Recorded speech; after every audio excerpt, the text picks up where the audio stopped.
అయితే మానవ హక్కుల కమిషన్ కోవాలి, అవసరమైతే మనం ఇక్కడ ఎస్సీ ఎస్టీ కమిషన్ కూడా పోవాలని చెప్పి జగదీశ్వర్ రెడ్డి గారిని ఇప్పుడే పంపించి వచ్చిన. ఎందుకు వచ్చింది ఈ పరిస్థితి?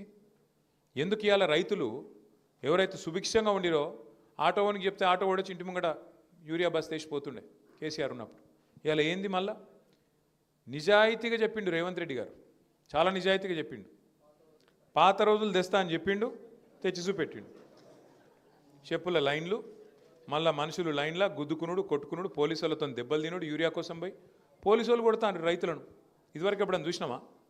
రాహుల్ గాంధీ పెద్ద పెద్ద డైలాగులు చెప్తాడు ఢిల్లీలో, మొహబ్బత్ కి దుకాన్ అంటాడు. ఇదేనా మొహబ్బత్ కి దుకాన్?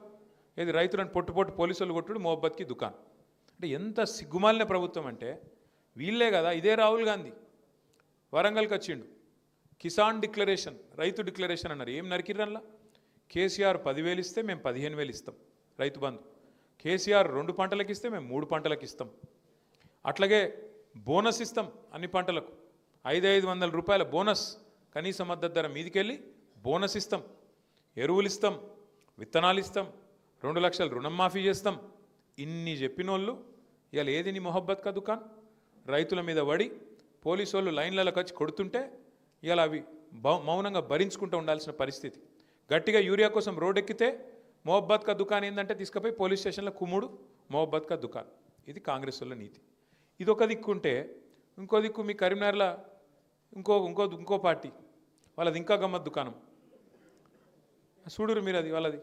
నిన్న చెప్పిండు మోడీ గారు, మొన్న మోడీ గారు 3 రోజుల కిందట సాయంత్రం 5 గంటలకు టీవీలలో వస్తున్నానగానే చాలామంది గుండెల్లో రాయబడ్డది. వామో మళ్ళీ నోట్లు రద్దు చేస్తాడా, మళ్ళీ ఏం చేస్తాడా ఈయన అని చెప్పి చాలామంది భయపడ్డారు. నేను అనుకున్న దబ్బన మన తెలుగు పిల్లలు చాలామంది అమెరికాలో ఉద్యోగాలు చేసుకుంటారు, చదువుకుంటారు. వాళ్ళకి ట్రంప్ వచ్చినాక మళ్ళీ ఏదో కొత్తది ఇబ్బంది పెడుతుండట, ఈ H1B అని అదని ఇదని $1,00,000 కట్టమంటుండట. దాని మీద ఏమైనా చెప్తాడేమో, ధైర్యం చేసుకుని ఆఖరికి మోడీ గారు ఏమైనా ట్రంప్ మీద గర్జిస్తాడేమో అనుకున్నాను నేను. ఏం చెప్తుండే తెలుసా మోడీ గారు? నేను 8 ఏళ్ళుగా మిమ్మల్ని అందరినీ కూడా పీల్చి పిప్పి చేసి మంచిగా బ్రహ్మాండంగా GST 15 లక్షల కోట్లు వసూలు చేసిన, ఏది 8 ఏళ్ళ కింద నేనే తెచ్చిన, పెద్ద స్లాబులు పెట్టిన, 28% గుంజిన మొన్నటిదాకా, ఇప్పుడు జర తగ్గించిన, ఇక కాబట్టి రేపటి నుంచి పండుగ చేసుకోపోరు అంటుండు. ఇది ఆయనే చేసిన తప్పు ఆయననే సవరించుకొని మనం పండుగ చేసుకోవాలన్నట్టు. ఏమిటికి పండుగ? GST బచత్ ఉత్సవ్ అట.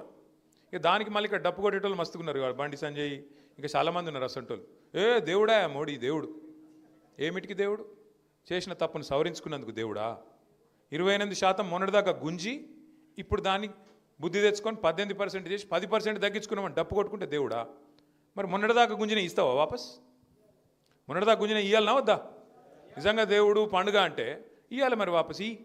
15 లక్షల కోట్లు తీసుకున్నావు, నువ్వే తప్పు చేసి 28% స్లాబ్ పెట్టి గుంజుడు గుంజి పెరుగు మీద, పాల మీద, మందుల మీద, సూది మీద, దూది మీద, అన్నిటి మీద వేసి గుంజి ఇప్పుడు అది తగ్గించి ఇక నేను పండుగ చేసుకోరు. ఎందుకంటే ఎలక్షన్ ఉంది బీహార్లో ఎలక్షన్ ఉంది, గెలవాలి కాబట్టి తగ్గించినట్టు యాక్టింగ్ చేసుకుంటా, దానికి మళ్ళీ పేపర్లలో అడ్వర్టైజ్మెంట్లు ఇచ్చుకుంటా చేసుకోపోయి పండుగ.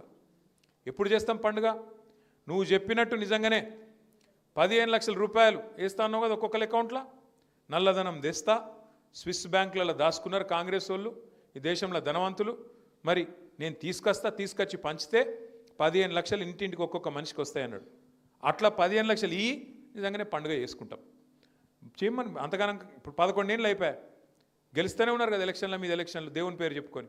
మరి ఆఖరికి వచ్చి మరి పైసలు ఏమంటే పైసలు మాత్రం 15 లక్షలు రావు. ఈయన చెప్పిన 15,000 రావు, ఆయన చెప్పిన 15 లక్షలు రావు. అట్లాగే ఈయననే చెప్పిండు మోడీ గారు 2022 కల్లా రైతుల ఆదాయం డబల్ చేస్తా అన్నాడు. అయిందా? డబల్ ఎక్కనండి భారతదేశంలో రైతుల ఆదాయం ఎక్కడన్నా అయిందా? నువ్వు డబల్ చేస్తే తప్పకుండా పండుగ చేసుకుంటారు రైతులు. అట్లాగే నువ్వే చెప్పినావు 2022 కల్లా భారతదేశంలో ఇల్లు లేనోళ్ళు ఎవరు ఉండరు, ప్రతి ఒక్క పేదవాడికి ఇల్లు కట్టిస్తా అని చెప్పిందే నరేంద్ర మోడీ. మరి 2022 అయిపోయి 3 ఏళ్ళ, ఇంకొక 4 రోజులు అయితే 2025 కూడా అయిపోతుంది. వచ్చినాయి ఇండ్లందరికీ, ప్రతి ఇంటికి నల్లా ఇస్తా అన్నాడు దేశంలో. ఇక్కడ కేసీఆర్ ఇచ్చిండు తప్ప ఆయన ఇచ్చింది ఏం లేదు. కానీ దేశంలో ఎక్కడ నల్ల నీళ్లు రాలే, మన్ను రాలే, మరి ఏది లేదు. ఏమిటికి వేసుకోవాలి పండుగ? బుల్లెట్ రైళ్ళు ఉరికిస్తా భారతదేశం అంతా అన్నాడు 2022 కల్లా. వచ్చినాయా? ఏది రాలేదు. కానీ కరీంనగర్లో మాత్రం బీజేపీకి ఓట్లు కుదుతాను. మీరు మెచ్చుకోవాలి, మీరంటే మీరు కాదు. అక్కడ ఉన్నోళ్ళు. ఎందుకు? మరి గంగుల కమలాకర్ అన్న ఇంత పని చేస్తాడు, అవతలోడు నయా పైసా పని చేయడు. ఆఖరికి మాత్రం ఒక్కసారి డైలాగ్ కొట్టాలి, దేవుని పేరు చెప్పి మొక్కాలి, ఓటేమని అనాలి, మీరు గుద్దాలి, అంతే, ఇంకేం లేదు. అదొకటే కావాలి మనకి, ఇంకేం లేదు. ఆయన సిలిండర్ ధర పెంచింది మర్చిపోయినాం. ఇదే మోడీ గారు కదా. 350 రూపాయలు నేను వచ్చినప్పుడు, ఇలా ఎంత అయింది? 1000-1100 అయింది. తగ్గి మళ్ళీ 350కి పండుగ చేసుకుందాం, అది చేయడు. డీజిల్ ఎంత ఉండే, పెట్రోల్ ఎంత ఉండే? 65 ఉండే. ఇవాళ ఎంత అయింది? 110-108 అయింది. తగ్గి మరి 50 రూపాయలకు తగ్గి. ప్రపంచమంతా ముడి చమురు తగ్గింది. ముడి చమురు ధర తగ్గుతుంది, కానీ మోడీ చమురు ధర తగ్గది. ఏడిపోతున్నాయి పైసలన్నీ? మరి ముడి చమురు ధర తగ్గితే లాజికల్గా ఇక్కడ కూడా తగ్గాలి కదా, పెట్రోల్ డీజిల్ తగ్గది. ఎవరికి ఆడిపోతున్నాయి పైసలన్నీ? మరి ఇది అడిగేటోళ్ళు లేడు. ఎందుకు? మనకు సోయి లేదు. గుద్దుని గట్టిగా గుద్దుని, దేవుడు దేవుడు దేవుడు అని గుద్దితే 8 ఇల్లు గెలిచిరు, 8 ఆళ్ళు గెలిచిరు. తెలంగాణకి ఏమొచ్చింది? ఈ సంవత్సర కాలంలో 8 వీళ్ళు గెలిచిర్రు, 8 వాళ్ళు గెలిచిర్రు. తెలంగాణకి ఏమొచ్చింది? గుండు సున్నా గాడిది గుడ్డు. మళ్ళీ ఎందుకు? మళ్ళీ లాస్ట్కి మళ్ళీ వస్తే మళ్ళీ కమలాకరణ చేసిన పని ఎక్కడో వీకాలి, మానేరు వాటర్ ఫ్రంట్ ఎక్కడో పోవాలి, తీగల వంతెన ఎక్కడో పోవాలి, ఆయన వేసిన రోడ్లు ఎన్నో పోవాలి, చేసిన పనులను ఎక్కడో పోవాలి. కానీ మళ్ళీ ఆఖరికి మాత్రం ఆగమాగం కావాలి. మనం దయచేసి ఆలోచించుండ్రి, ఎందుకు ఈ పరిస్థితి వచ్చింది? ఎందుకు ఆగమవుతున్నాం? ఎలక్షన్ రాగానే ఆగమాగమై ఉరుకుడు, అడ్డంబడుడు. మళ్ళీ తర్వాత నేను అడుగుతున్నా, ఒక మాట చెప్పండి. బీజేపీ గవర్నమెంట్ వచ్చి 11 ఏళ్ళ దేశంలో ఒక్కటంటే ఒక్కటి, ఒక విద్యా సంస్థనో, ఒక స్కూలో, ఒక కాలేజో కరీంనగర్కి వచ్చిందా? ఒక్కటేదన్నా ఫలానాది. పోనీ సరే, బడిదేలే శాత కాదు, గుడి తెచ్చిండా పోనీ ఒకటన్నా? ఒక్క గుడి కరీంనగర్లో మళ్ళీ తిరుమల తిరుపతి దేవస్థానం కట్టించింది ఎవరు? కట్టిస్తున్నది ఎవరు? గంగుల కమలాకరే కదా. 10 ఎకరాలు జాగా తీసుకొని వాళ్ళు ఎంబడబడి, సరే ఇప్పుడు ఆడ గవర్నమెంట్ పోయింది, మరి వాళ్ళు ఇస్తారో ఇయ్యరో తెలియదు. కానీ అంటే అట్లున్నది పరిస్థితి. బడిదే శాత కాదు, ఒక గుడి కట్టే శాత కాదు. పోనీ ఒక పని ఏదన్నా ఒక ప్రజలకు పనికొచ్చి ఒక్క మంచి పని, ఒక స్కూల్, ఒక నవోదయ పాఠశాలనో, ఒక IIITయో ఏది ఉండదు. కానీ ఓట్లు మాత్రం ఆఖరికి పోయి గుద్దురు మళ్ళీ. అంటే ఈ రకంగా మరి పోతే నిజంగా కూడా మనం ఆలోచించాలి. ఒక్క ఉద్యోగం 2 కోట్ల ఉద్యోగాలు ఇస్తా అన్నాడు సంవత్సరానికి. మోడీ గారు 2 కోట్ల ఉద్యోగాలు సృష్టిస్తా సంవత్సరానికి అన్నాడు. తర్వాత ఒక పాపం ఒక ఆయన టీవీ ఆయన అమాయకంగా పోయి అడిగిండు, సార్ మరి 2 కోట్ల ఉద్యోగాలు అంటే ఏం సంగతి అని. ఏమంటాడు తెలుసా ఆయన టీవీ ఆయన స్టూడియోలో చెప్తున్నాడు ఇంటర్వ్యూ.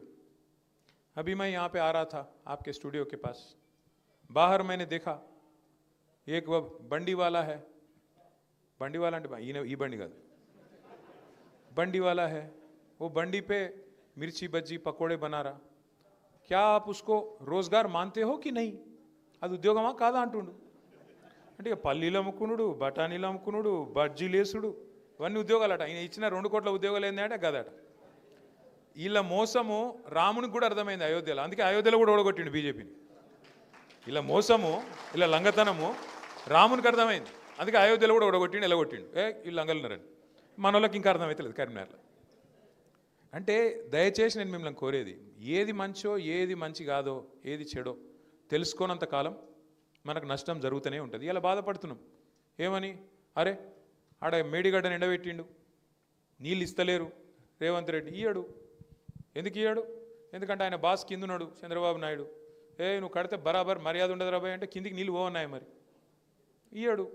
ఆయన ఆడిచ్చినట్టు ఈయన పాపం ఈయనదేమని, ఈయన కోవట్టు చిన్న మనిషిన, వాళ్ళిద్దరు ఎట్లా ఆడిస్తే అట్లా ఆడేటోడు ఈయన చేతులు ఏముంటుంది.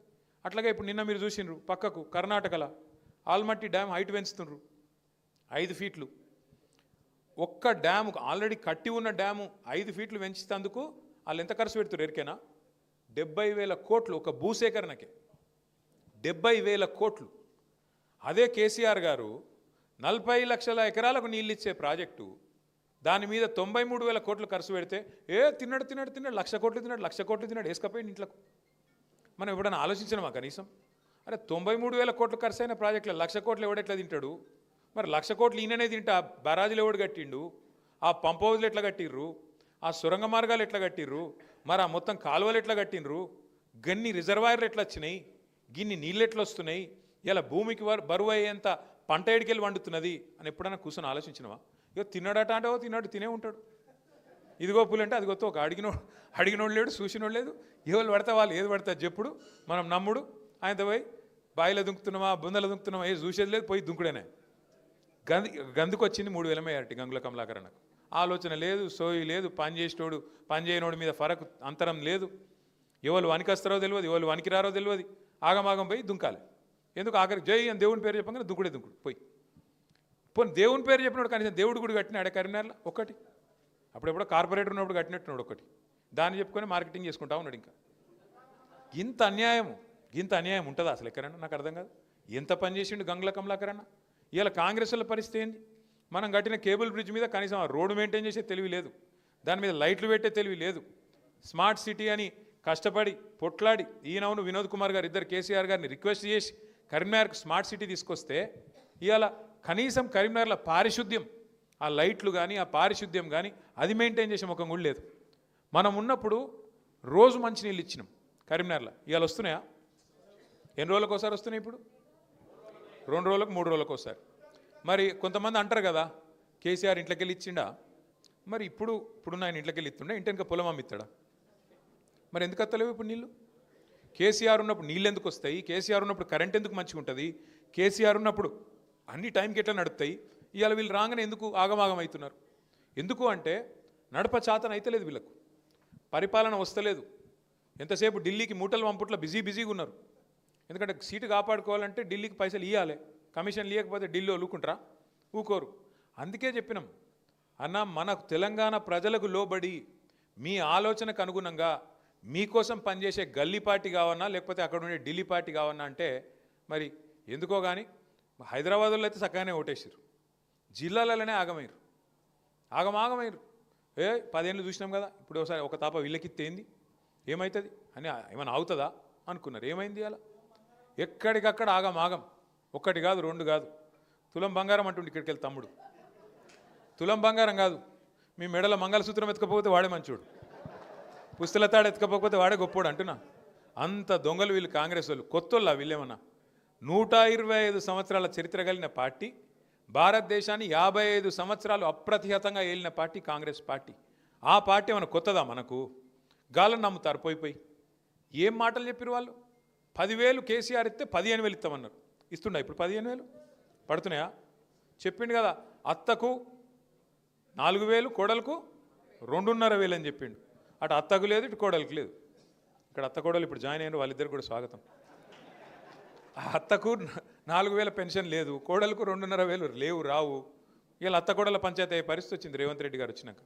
నేను ఎందుకు చెప్తున్నా ఇదంతా అంటే, ఓటేసేటప్పుడు ఆగమై ఆ తర్వాత 5 ఏళ్ళు మనం బాధపడు మనకు అలవాటు అయిపోయింది. నేను మొన్న హైదరాబాద్లో ఎక్కడికి వెళ్ళి ఇటుకు వస్తున్నా, ఏదో మీటింగ్ చేసుకుని ఇటు వస్తుంటే మధ్యలో లైట్ పడ్డది, ఆడ సిగ్నల్ కాడ ఆగిన. పక్కకు ఒక ఆటో ఆయన వచ్చి ఆగిండు. వచ్చినాక ఆదాబ్ సాబ్ అన్నాడు. ఆదాబ్ అంటే అన్నాక జర శీషా అవుతారు అన్నాడు. అద్దం దించిన. तब बंद हो गया, कारोबार बंद, रियल एस्टेट तमाल, हमारा ऑटो ख़त्म हो गया, अब पेमेंट करने के लिए पैसे नहीं है. అది అని చెప్పవట్టిండు. చెప్తే అన్న మరి క్యా కరూ మహమూద్ భాయ్, మే ఏక్ గలత్ ఓట్ కా సజా 5 సాల్ హేనా, ఒక తప్పు ఓటు 5 ఏళ్ళు కదా శిక్ష అని నేనన్నా. అంటే ఆయన ఏమంటాడు తెలుసా నాతోని, కోయి తర్కీబ్ నీయే క్యా సాబ్, ఏం ఉపాయం లేదా అంటుండు. ఏం ఉపాయం ఉంటుంది ఇప్పుడు? మనోళ్ళు ఎలక్షన్లో ఆగమయ్యి, ఎలక్షన్ అప్పుడు ఆగం, తర్వాత ఇప్పుడేమో మళ్ళీ లొల్లి. ఇంకా గమ్మత్ చెప్తాం మీకు. మొన్న మన అచ్చంపేటలో అందరూ వచ్చారు, కార్యకర్తలు ఒక 200-300 మంది వచ్చారు. నేను 28 నాడు అచ్చంపేట పోతున్నా, దాన్ని పిలిస్తేందుకు వచ్చారు అందరు కలిసి. ఇట్లే మాట్లాడుకుంటూ అడిగిన, మీ మానకొండూరులను కూడా అడిగిన నేను, నిజంగా ఎప్పుడు పోయి ఒక మాట అన్న, నిజంగా ఇప్పుడు గుండె మీద చేసుకొని చెప్పురి, పోతే మా ఎమ్మెల్యే పోతాడు కానీ కేసీఆర్ అయితే సీఎం ఉంటాడు అనుకురా లేదా మీరు అన్నాడు. అవు అని ఎమ్మెల్యేగా సపోర్ట్లు కొడుతురు.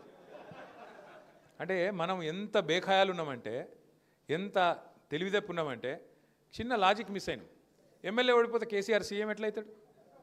ఇట్లే ప్రతి ఒక్క కాన్స్టిట్యూన్సీ వాడు అట్లే అనుకున్నాడు. మానకొండూరోడు, చొప్పదండోడు, ఉస్నాబాదోడు పోతే మావాడు పోతాడు కానీ కేసీఆర్ ఉంటాడు. ఎట్లుంటాడు? ఎమ్మెల్యేలకు వెళ్ళిపోయినాక, ఎమ్మెల్యేలు 60 దాటపోయినాక కేసీఆర్ గారు ఎడికెళ్ళవుతారు. మెయిన్ తప్పు గది చేసినాం. మనం కూడా ఏమనుకున్నాం, నేను ఒక్కరిని దానిలాడిపోతే ఏమవుతుంది, గంగుల కమలాకర్ గ్యారంటీ 40,000 గెలుతాడు అని చెప్పి సాపుకొని అన్నారు. వాస్తవం. పనులు చేయించుకున్నోళ్ళు, చేయనోళ్ళు, నేను నన్ను విలువలే గారు ఆ రోజు అట్లా వంగ కమలాకరానికి నేను ఇట్లా అన్నా, ఇట్లా ఆయన ఇట్లా అనలే, అదొకరి కోపం. నేను 10 సార్లు ఫోన్ చేసినా ఎత్తిండు, 11వ సారి ఎత్తలే, అదో కోపం. నేను మా ఇంట్లో దావత్కి పిలిచినా రాలే, గదో కోపం. అన్ని చిన్న చిన్న కోపాలు తాపాలు. దాంతో ఏమైంది, మనం అలసత్వం చేసినాం, ఏమైతుంది అని మనం అనుకున్నాం. అవతలోడు హుషారుగా ప్రజలకు ఆశ పెట్టిండు. నువ్వు ఇది ఇస్తా, అది ఇస్తా, అల్లం ఇస్తా, బెల్లం ఇస్తా, తులం బంగారం ఇస్తా, అట్లా ఇట్లా ఇట్లా అట్లా అని చెప్పి ఆయన తిమ్మిని బమ్మిని చేసి 1.8% ఓటుతో గెలిచిండు. గెలిచినాక ఇప్పుడు గమ్మత్తున్నది పరిస్థితి. రేవంత్ రెడ్డికి పాపం ఇదివరకు మంత్రి చేసిన పని లేదు, ఆయనకు ప్రభుత్వం నడిపే సోయి లేదు, తెలివి లేదు. వచ్చుడు ఏమన్నాడు సెక్రటేరియట్లో మొదటి రోజు, ఇక్కడ నేను లంకె మిందెలు ఉంటాయనుకొని వచ్చినా లేవు. లంకె మిందెలు ఉంటాయా సెక్రటేరియట్లు ఎక్కడన్నా? ఎవడు తిరుగుతాడు లంకె మిందెల కోసం? మీకెరికే నాకెరికే. వస్తాడు. ఇంకా ఘోరం, ముఖం బాగా లేకపోతే వెనకడికి ఎవడో అద్దం బల కొట్టిండట. అరే నువ్వు గుర్తుపెట్టుకో, కరోనా వచ్చింది, దేశం ప్రపంచం అంతా ఆగమాగమైంది, అతలాకుతలమైంది, ప్రభుత్వాలకు ఆదాయం సున్నా అయింది, జీవితంలో ఎవరు అనుకోలే మనం. మూతికి బట్ట కట్టుకొని ఇంట్లో కూర్చోవాలి 2-3 నెలలని, అట్లా కూర్చున్నాం, ఏదో బతుకుంటే చాలన్నట్టు అట్లా అట్లా అట్లా నడిపినాం. ఆదాయం సున్నా. ఆ రోజు ఆదాయం సున్నా అయినా, రాష్ట్ర ప్రభుత్వం దగ్గర బుడ్డ పైసలు లేకపోయినా రైతు బంధు ఆగిందా? పెద్ద మనుషులకు ఇచ్చే పెన్షన్లు ఆగినాయా? ఆడపిల్ల లగ్గాలకు ఇచ్చే కళ్యాణ లక్ష్మి షాదీ ముబారక్ ఆగిందా? ఏదన్నా ఒక్క సంక్షేమ పథకం ఆగిందా? రైతుల ధాన్యం కొనుగోలు ఆగిందా? మరి సున్నా ఆదాయం ఉండగా కూడా కేసీఆర్ గారు గిన్ని చేస్తే, నీకు బంగారు పల్లెంలో పెట్టి తలసరి ఆదాయంలో అగ్రభాగాన భారతదేశంలో నెంబర్ 1 రాష్ట్రం చేసి నీకప్ప చెప్తే మొత్తం ఏం లేదు, నా రాష్ట్రం అంతా దివాలా తీసింది, నా రాష్ట్రం సంకనాకిపోయింది, నా రాష్ట్రం క్యాన్సర్ పేషెంట్లు ఎక్కున్నది, నా రాష్ట్రం ఎయిడ్స్ పేషెంట్లు ఎక్కున్నది అని ముఖ్యమంత్రి మాట్లాడచ్చునా? అది పద్ధతేనా? అసలు ఏమన్నా అర్థం ఉందా నువ్వు మాట్లాడితే? ఒక కుటుంబ పెద్ద అన్నట్టు ఆయనే ఎంత ఓర్పుతోని, ఎంత బాధ్యతతో నడుపుతాడు కుటుంబాన్ని. ఇప్పుడు ఇక్కడ ఈ అర్రల ఎవ్వలన్నొక్కలకు అప్పు లేనోళ్ళు ఎవరైనా ఉంటే శైలా పట్టురు జర. అప్పు లేనోళ్ళు, బాకీ లేనోళ్ళు ఎవరైనా ఉన్నారా? ఒక కమలాకరణకు లేకపోవచ్చు, కానీ భీముడు కాబట్టి ఆయనకి, నీకు కూడా ఉన్నదే, అందరికి ఉందట. అక్కడ కమలాకరణకి ఎంత చెట్టుకు అంత కాదు, ఆయనకు పెద్ద అప్పు ఉంది, మనకు చిన్న అప్పు ఉంది, అంతే తేడా. అప్పు లేనోడు ఎవడు ఉండు, అమెరికాకు కూడా అప్పు ఉన్నది, వెంకటేశ్వర స్వామికి కూడా ఉన్నది. ఇప్పుడు మా అజయ్ చెప్తుండు. ఎందుకంటున్నా అంటే అప్పు లేనోడు మనిషి ఎవడు ఉండడు. కానీ అప్పు ఉంటే కూడా ఎట్లా నడుపుతాం మనం? ఇప్పుడు నేను దబ్బన కమలాకరణ దగ్గర నేను ఒక 5 లక్షలు అప్పు తీసుకున్నా అనుకో, అన్న నీకు 3 నెలలు ఇస్తా అని చెప్తా. ఇక 3 నెలలు అయింది, నేను వచ్చిండు, ఫోన్ చేసిండు, మొదలు 2 సార్లు ఎత్తినా, తర్వాత ఎత్తలే. ఇది ఎట్లా ముఖం ఉండదు కదా, పైసలు లేవు, ఎత్తుతలేను. ఆయనతో కమలాకరణ వచ్చిండు, ఇంటికి వచ్చిండు, పట్టుకున్నాడు. ఏమారా భయ్ మరి నువ్వు పైసలు తీసుకుంటే ఇస్తలేవు, ఏం సంగతి? నేనేం చేయాలి? బుద్ధిమంతుని అయితే, ఇమాందారు మనిషిని అయితే, అన్న ఏమనుకోకే జర్రా, ఇంకొక 2 నెలలు టైం దండం పెడతా, మిత్తితో కడతా, జర్రా ఇంకొక 2 నెలలు ఆగు అని చెప్పాలి. ఇప్పుడు రేవంత్ రెడ్డిని కూడా గదే అడుగుతురు. ఏంది ప్రజలు ఏమైనా మరి 100 రోజులలో 6 గ్యారంటీ లాంటివి ఏమేమో నరికితివి, ఏడవైనాయి మరి ఏం సంగతి మా హామీలు అంటే ఏమంటుండేరు ఆయన? నేను ఏం చేస్తారా, మీరు కోసుక తింటారా? నన్ను ఏం కోసుక తింటారు? నేను ఏమైనా సేపువా, జామ పండువా, లేకపోతే మామిడి పండువా, ఏమిటి కోసుక తింటారు నిన్ను? అంటే ఎంత ఘోరం అంటే, నీకు నిజంగా ఇచ్చే దమ్ము లేకపోతే, ఇచ్చే తెలివి లేకపోతే హామీలు ఎందుకు ఇచ్చినావు? మరి manifesto committee chairman Sridhar Babu ఎవడు రాయమనండి? 420 హామీలు ఇష్టం వచ్చినట్టు, నోటికి ఎంత వస్తా అంత.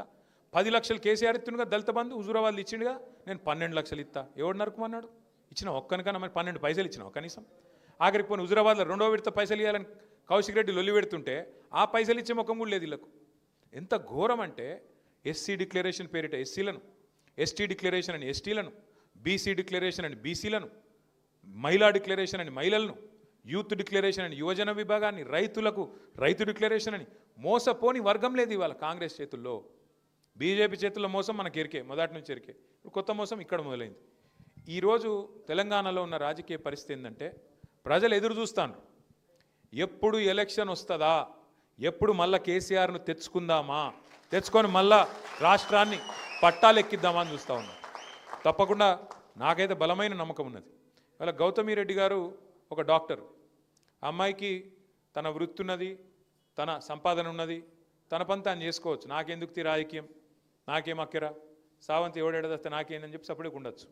కానీ ఒక బాధ్యతగా, ఒక తెలంగాణ బిడ్డగా, మనకు చెల్లెగా ఇలా ముందుకొచ్చి, అన్న నేను కూడా మీతో నడుస్తా అంటూ ముందుకొచ్చిన వారికి నా హృదయపూర్వకంగా నా అభినందన. వారిని స్ఫూర్తిగా తీసుకొని మరింతమంది చదువుకున్న వాళ్ళు కూడా రావాలి. ఇవాళ చదువుకున్న యువకులు, చదువుకున్న విద్యావంతులు, తప్పకుండా తెలంగాణ రాష్ట్రం కోసం కొట్లాడిన విద్యార్థి ఉద్యమ నాయకులు మీరందరూ కూడా నడుము బిగించాలి, ముందుకు రావాలి. ఎందుకంటే మీరు కష్టపడి తెచ్చిన రాష్ట్రం ఇది. కేసీఆర్ గారి నాయకత్వంలో కష్టపడి తెచ్చుకున్న ఈ రాష్ట్రం ఇవాళ తెరలు అవుతుంటే మనం పక్కకు కూర్చొని ప్రేక్షక పాత్ర వహించడం ఎంతమాత్రం కరెక్ట్ కాదు. తప్పకుండా మరింతమంది విద్యావంతులు, మరింతమంది ఉన్నత చదువులు చదువుకున్న వాళ్ళు కూడా కలిసి రావాలి. ఈ రాష్ట్రాన్ని కాపాడుకునే క్రమంలో ఈ రెండు పార్టీల నుంచి, బీజేపీ నుంచి, కాంగ్రెస్ నుంచి కాపాడుకునే క్రమంలో స్వీయ రాజకీయ అస్తిత్వమే శ్రీరామ రక్ష అనే మాట పెద్దలు జయశంకర్ సార్ ఎప్పుడు చెప్తుండే. దాన్ని యాది పెట్టుకొని మన రాష్ట్రాన్ని మళ్ళీ గాడిని ఎక్కించే బాధ్యత మీరు తీసుకోవాలని కోరుతూ, ఈసారి కరీంనగర్లో తప్పకుండా చైతన్యవంతమైన తీర్పు మళ్ళొక్కసారి మీరు ఇవ్వాలని కూడా మనసారా కోరుకుంటూ, పేరు పేరున మీ అందరికీ నమస్కారం. జై తెలంగాణ.